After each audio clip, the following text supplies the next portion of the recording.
Following on from my last video covering details you may never have seen whilst playing Little Nightmares, I thought we'd go back and take another look, though this time at some of the out of bounds secrets, including what happens to characters off camera, behind the scenes development tricks, a look outside the maw, and also how the final scenes work. First of all, we're going to be taking a look at the title screen, which one of my Twitter followers, Antman, sent me some interesting information about. Now, I'm led to believe this is a cut location from an older version of the game, back when it was titled Hunger, and originally there was a doorway at the bottom of the steps just out of shot. This whole title screen is huge, and we only see a tiny portion of the background. However, that being said, I can confirm that such a doorway no longer exists.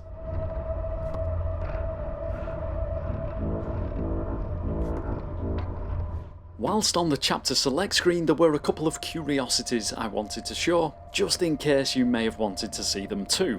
One of them is the janitor's hand that stretches through this doorway. There is nothing else here to see, but I know if I didn't show it, I'd no doubt be asked the question in the comments. Also, just very briefly, as I featured this in the last video, but we can find an animated model of the lady just out of bounds of Chapter 5's room. Why this is here is still a mystery, but thanks again to Antman for pointing out this discovery. At the very beginning of the game, we get this short animation where the camera zooms in on the lady. The question I wanted to know the answer to here is, where does this scene take place? It turns out it's in a separate box just outside of the starting point where Six wakes up.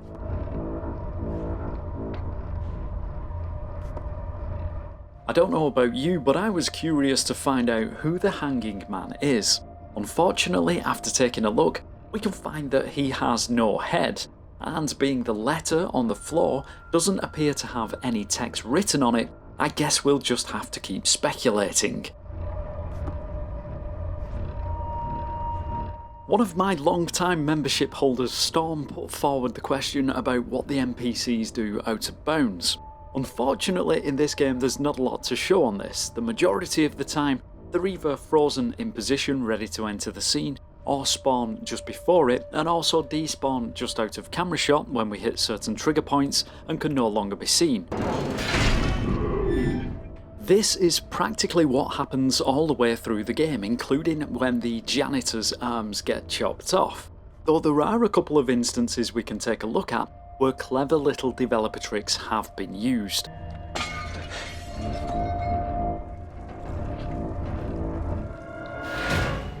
One of those instances is when the janitor traps us inside the cage. In this particular scene, the janitor's body doesn't seem to be here. It's literally just a pair of arms that come down from above the camera shot.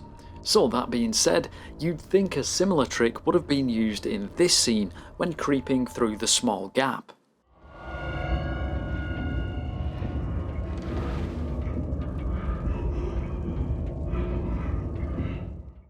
However, if we go behind the scenery and take a look, we can find out that the janitor is hidden behind here. I do apologise for how dark this is, but I think you can just about see him.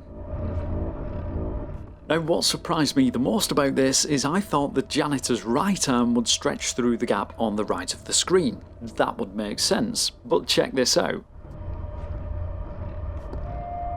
So this is not just a pair of arms in the end, but in fact it's two duplicate janitors. I mean, why have one when it's easier to have two, right?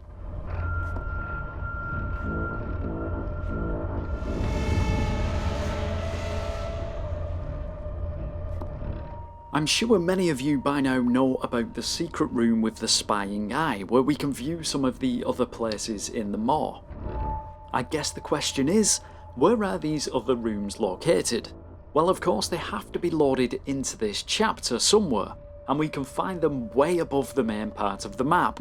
Some have 3D objects within them, some are just textured cubes. Pretty cool to see though.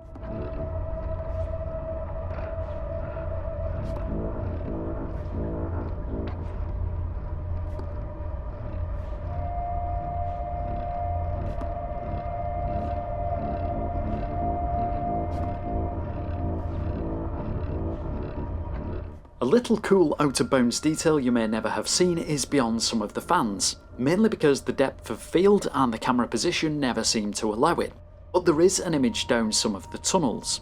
It looks as though it was taken from the earlier scene with the cage. One of my favourite scenes throughout the whole game is where we step through the portal and see the outside world for the first time. I love how the developers use the lighting, the music, the camera positions and the scale of the scenery. Just everything about it is awesome, and it's one of those scenes that when you first see it makes you think, wow. So I definitely wanted to take a closer look at it. Just under the sea we can find a cube. Now, we've seen these hidden out of bounds in video games before. It's down here, probably working its magic, holding or running some vital scripted information about the scene. And of course I wanted to show you a full view of the moor and the ocean. This thing is gigantic compared to 6 and the other characters, as you'd imagine it would be. And from these shots you can see how the developers are saving on memory by removing parts of the moor which don't need to be built into the model, as we'd never get to see them anyway.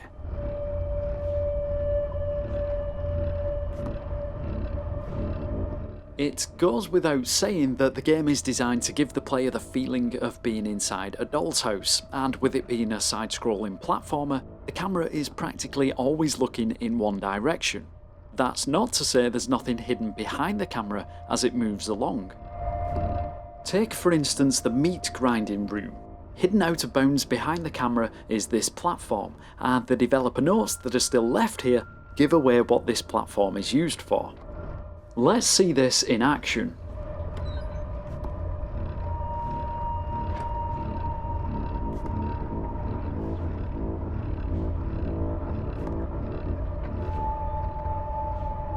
There are other developer notes hidden out of bounds too. Some of them can be found during the last scenes of the game, where 6 is teleported to different locations.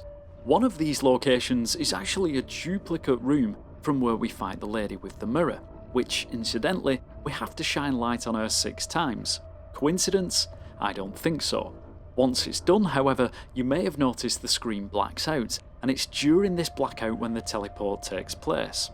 Then again, just after we have a snack on her neck.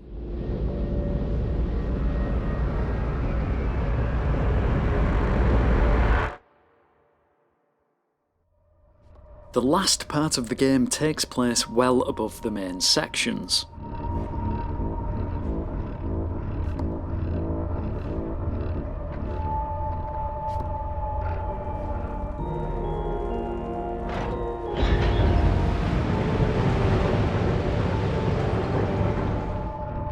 I guess this is pretty much where we come to the end, though there is one last thing I'd like to show you after the credits have rolled, which is a hidden 6 just inside the doorway to the moor. So whilst you're on this screen, if you move your control stick or use the control keys, you are in fact controlling 6. I guess the one we can see outside is just a duplicate model. So there we go, that is it for this week's video. I hope you've enjoyed taking a look out of bounds on Little Nightmares. If you have, it would be awesome if you could hit that like button and maybe even subscribe to receive more content like this. Big thank you to my patrons and members. Until next time, as always, take care and I'll catch you soon.